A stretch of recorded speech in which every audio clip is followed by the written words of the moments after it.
What's up, everybody? Welcome back to the chaos. My name is the-tek, and as soon as I saw this, I knew I had to react to it. Anyway, this was terrifying as shit when I saw this thumbnail. It's called Abandoned and Rescued Animatronics. It's called Abandoned and Rescued Animatronics, Fastpass Facts. So, this is going to be terrifying. For those of you a little squeamish, you might want to turn away right about now-ish. They were abandoned to rot. But thanks to these heroic fans, many of the beloved animatronic characters from classic animatronic bands were saved and brought back from the ashes. Why? Today, we'll tell you the stories of some of the most famous abandoned and rescued animatronics. Okay. What is that? What was... That is not helping at all. Covering animatronic... Wait, this whole... What? Hang on. Covering animatronics specifically? Best Christmas Dark Rise. Yeah, it's a whole bunch of... Oh gosh, it is nothing but... Well, we got nightmare fuel for days, guys. The King, Jared Sanchez. Oh gosh. The history of Chuck E. Cheese pizza is long, interesting, and complicated. Yeah, wasn't there like a rumor or something going around that, the Chuck E. Cheese employees were making their pizza out of like old pizza scraps, like they would like mix and match like different pieces of pizza together, like puzzle pizzas, and just like feed that to children. Wasn't that a thing that was going around at one point? I don't know. Okay, so what they're explaining is like Chuck E. Cheese was like founded by like one of the co-owners of Atari, I believe, and like they had like the animatronics there, an animatronic band. They were originally behind Portrait, and then they were like at cabaret shows and something. We're gonna fast forward to the good part. Some of these shows were modeled after musical artists like the Beagles, the Beach Bowsers, and the King. The King was a 9-foot-tall animatronic lion dressed... There he is! The King! Okay, I'm assuming he's modeled after Elvis. So he's a, tiger version of Elvis? Who thought this was gonna work? Everything was doing great, but in the early 1980s, Chuck E. Cheese started having problems. In an effort to get with the times, some changes were made, and one of these changes included the King. The King was rebranded and turned into King Cat. The Elvis theme was left behind and turned into a Michael Jackson-inspired character.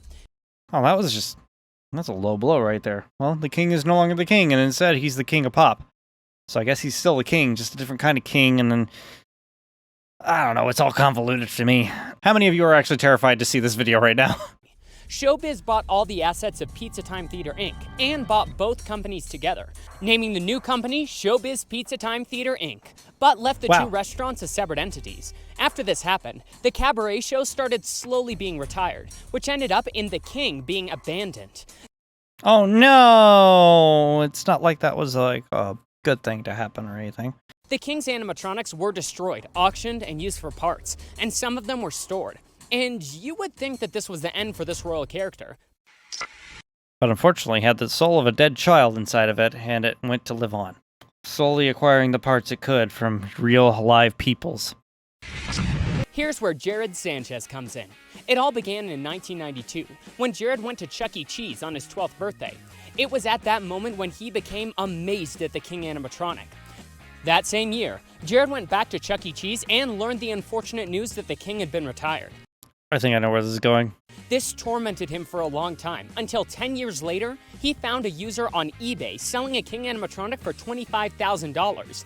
This is a pretty hefty sum. It took him 10 years, but Jared convinced the owner to sell him the animatronic for $10,000. You paid $10,000 for this. Why?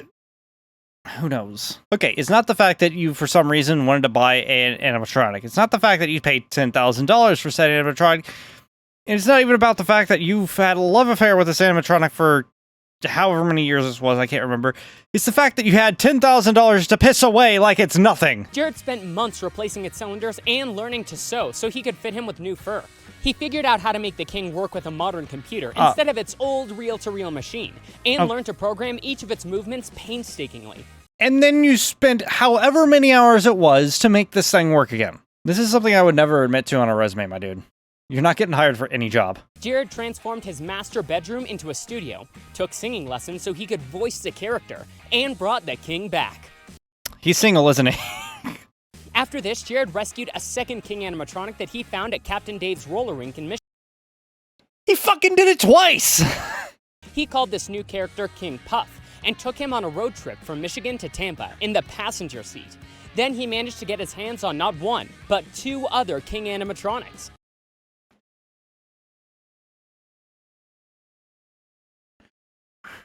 We're up to 4 now. God. Sanchez. Jared. Please, stop. Stop. This is not healthy. Stop. Animatronics King John, in honor of their former owner, and customize him to be playing a keyboard. The other one was called 4. That is far more terrifying. Oh my gosh. This animatronic doesn't have any cosmetics, and he is hilarious. No, he is not. He is the stuff of nightmares. This is how you build a haunted house right here.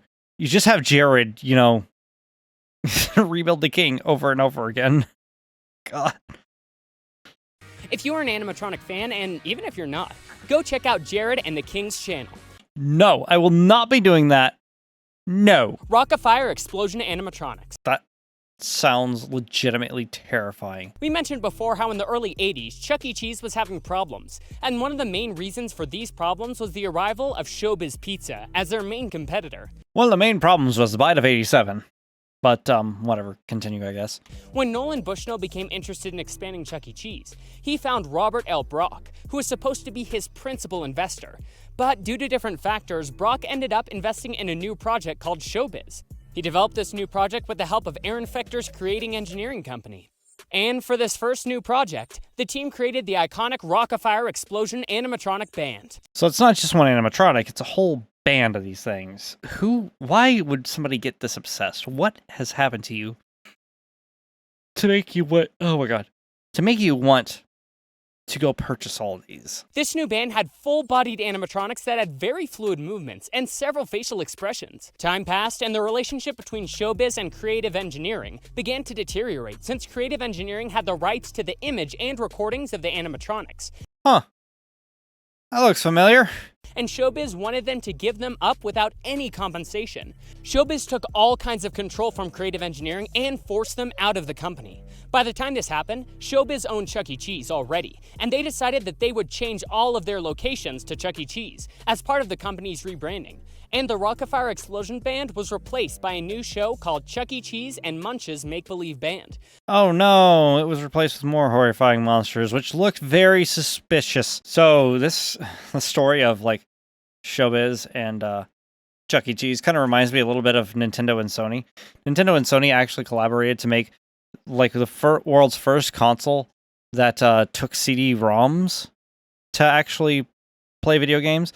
And then what happened was there was some kind of falling out. I don't remember exactly what happened, but Sony and Nintendo parted ways. Sony kept the original designs for said consoles and used it to create the PlayStation.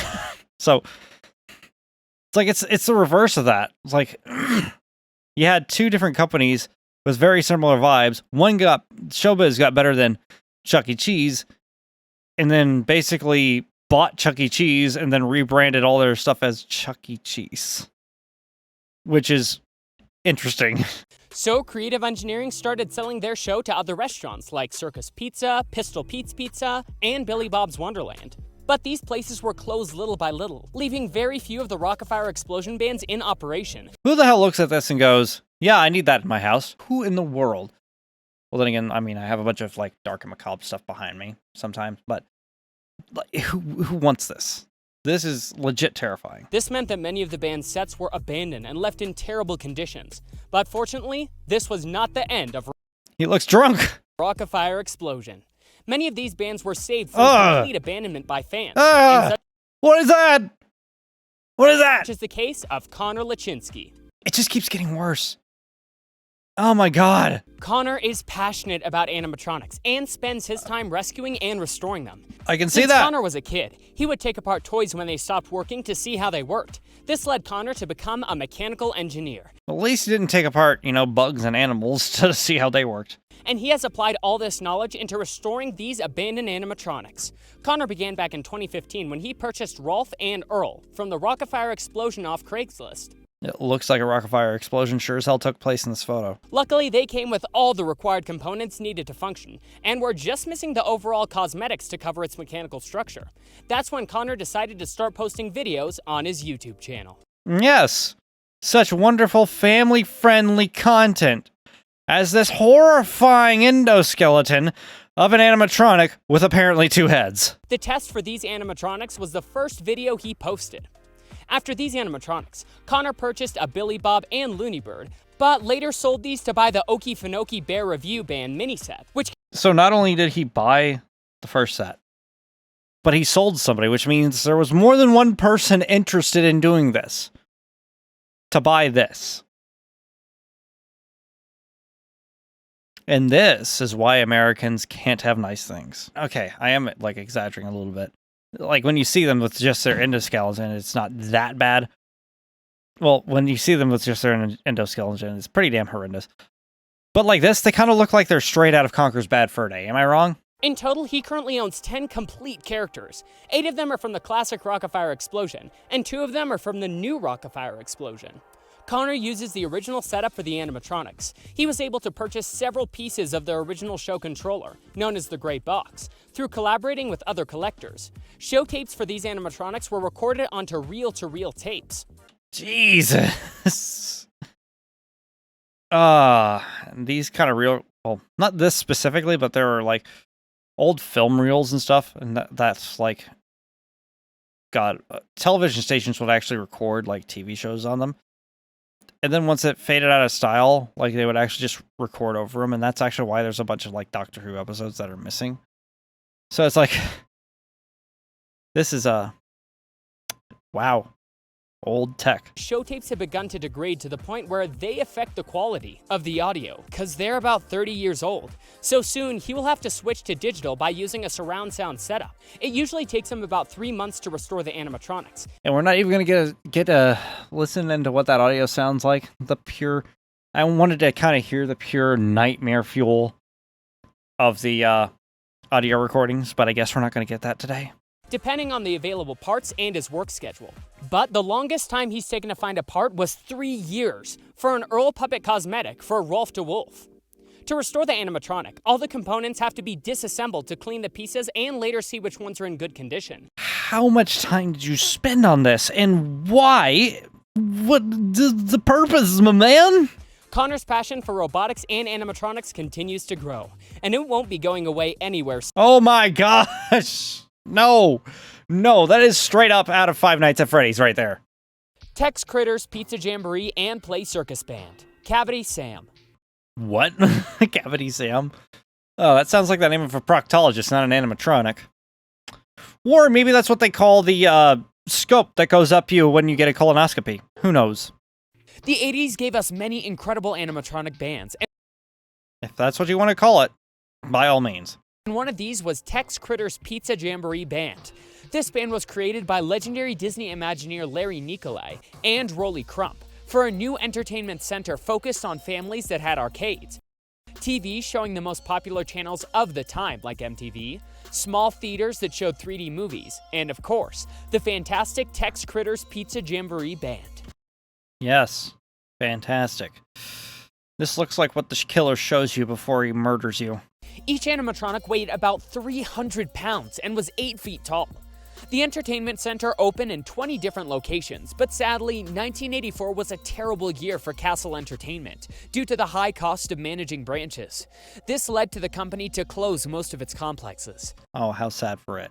Considering the pure nightmare fuel that it created, I don't think I'm upset. Tex and the company were sold to Magic Landing and relocated to the park's pizza parlor, where they continued playing until the park's closing in 1988. The park was abandoned from its closing until 2009, leaving Tex and company in a terrible state.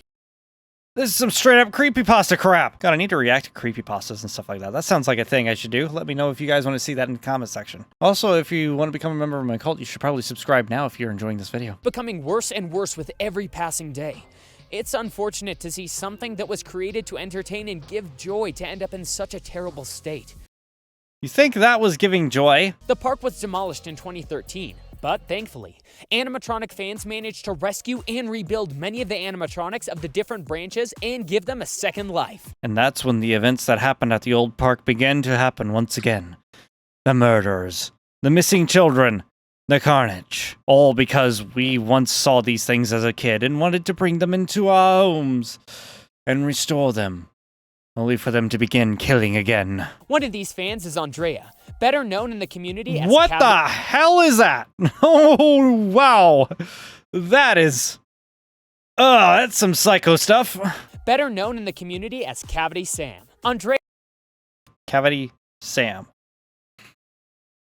Wow. has had a lifelong passion for all things vintage and unique, and so she has spent most of her life collecting.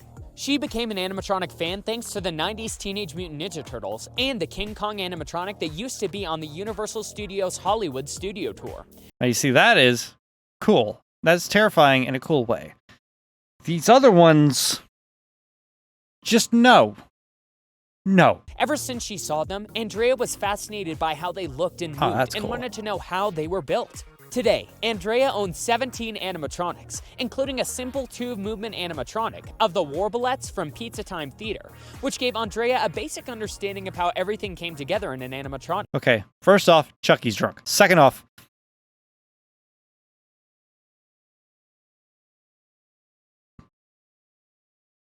I got nothing. I legit have nothing. I have no idea why somebody would do that.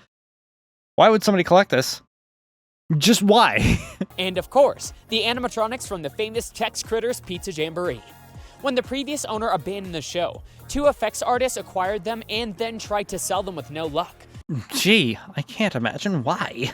So they decided to list them on eBay, where Andrea found them and won them for a very low price. eBay, where all your nightmares come to life. From then until now, she's gotten the Tex Critters show about 80% restored, and the Circus Playhouse show about 40% restored. 80 and 40, them some good numbers. That's well over 100% right there. You got enough, you can stop. To restore them, they begin by doing a movement test, which is connecting the character to an air compressor and manually pressing the buttons on the valve bank. Then I'm just imagining, like... so, God, imagine what her neighbors must think. It's like, I wonder what Sam's doing over there. Oh my God, what the hell is that? Why is there a dragon in your garage? Can you please shut that? It's staring at me.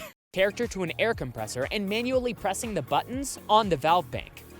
Then they do a teardown and deep cleaning of the animatronic frame. While the shells are removed, they repair any broken fiberglass by laying new fiberglass cloth and resin over it.